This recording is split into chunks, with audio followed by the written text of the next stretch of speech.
Today, yes, it's Batman class, and it's all about Bane. So if your interpretation of Bane is the guy in this picture right here, then you need to watch this video to reassess who is this character known as Bane. Sit down, stick around, and enjoy.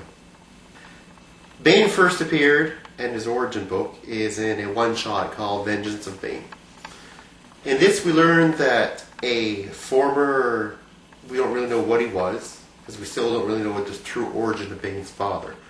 But in this storyline, what we do know is that this man had committed a crime. He was in a war, committed a crime, and in this country where he's at, this fictional country, what kind of reminds you, it's kind of in the Caribbean, it would remind you of a very harsh prison system, if you will.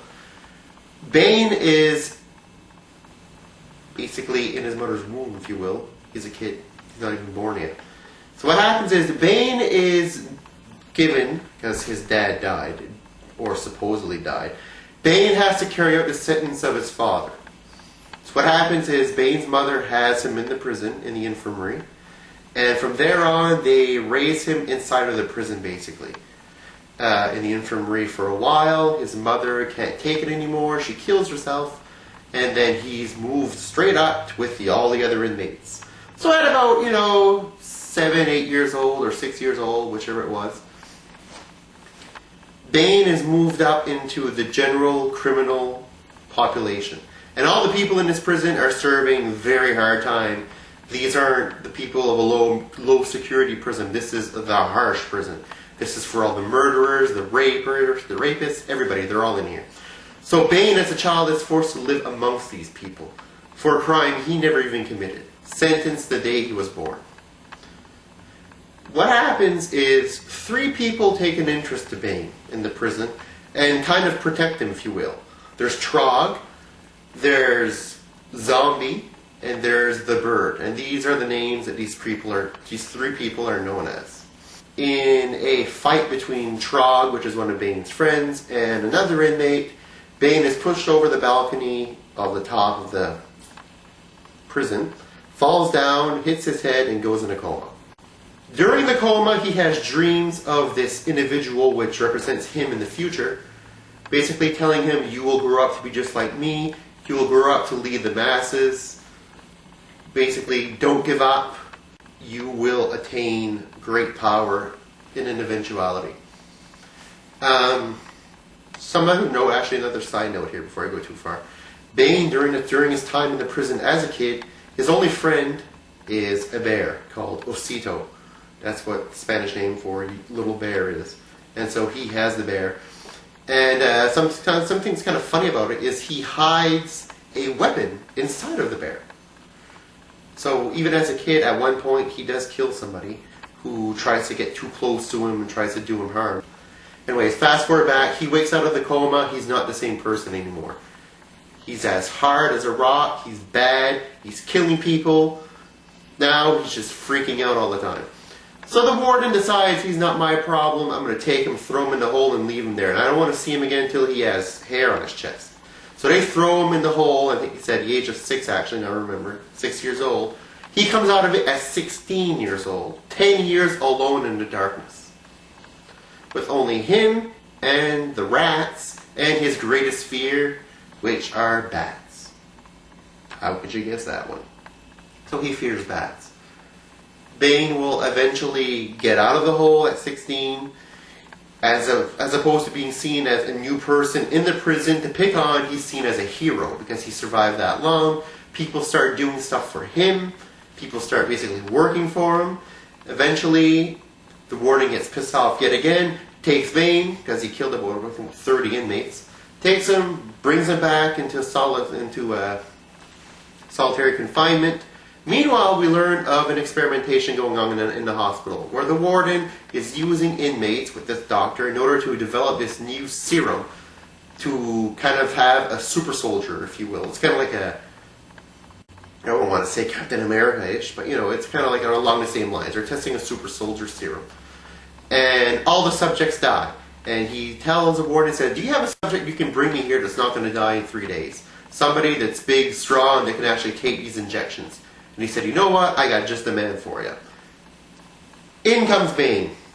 Bane's hooked up to the serum, tested with the serum, and surprisingly, after 3 days, he doesn't die. He's actually showing progress. The steroid experimentation juice in him, which they call venom. So venom is the name of this drug. Venom's coursing through his veins, and he's actually handling it and getting stronger and stronger. So what they do is they set out for the operation, which implants tubes in his head in order to directly feed the venom into his brain. After that operation is complete, Bane basically fakes his own death by slowing down his heartbeat because he's so strong now, he can do whatever he wants. Slows down his heartbeat, they get rid of the body, he comes back to the prison, frees his 3 henchmen, and basically goes on a rampage on everybody else, and he gets away. Now, during the time he was in prison, one of the persons that was close to him, Bird, always told him about this place called Gotham. And Bane always asked, well, who rules Gotham? And he said, the Batman rules Gotham. And Bane, that fascinated his mind to know that somewhere there was a person ruling the city of Gotham that Bird spoke so highly of. This person ruling it is actually the symbol of a bat, the thing he hates the most. So what do you think Bane does? Bane goes down to Gotham. Trog, Bird, and Zombie create a delivery device for the venom, with the pipes behind his head coming out to his wrist here. There are all these wires, and you've probably already seen what Bane looks like. Turn the switch, feeds the venom directly to the brain, he pumps up, goes psycho.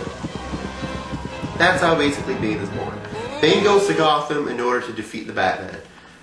Bane is nothing like the character you see in the movie, this big gimp who has no brain, no intelligence. As a matter of fact, Bane's probably the most intelligent Batman villain ever. Because during the whole series, right after Vengeance of Bane, we're thrown into what's called a 19-part beauty masterpiece called Knightfall. In which Bane, using his brain, not only his brawn, gets the idea to free all of Arkham's villains. He goes down to the Arkham prison, breaks a hole in the wall, lets them all out. What does this do? It causes absolute pandemonium in the city. Every supervillain and small-time villain are loose at the same time. Batman has so much stuff to do, so many people to bring in, that he is just depleting and destroying his own body and doesn't even realize it. He's so tired that at the end of it all, finally it happens. In Batman number 497, which is part 11 of Knightfall. And if you haven't read Knightfall, go read it. This is just an awesome read from start to finish.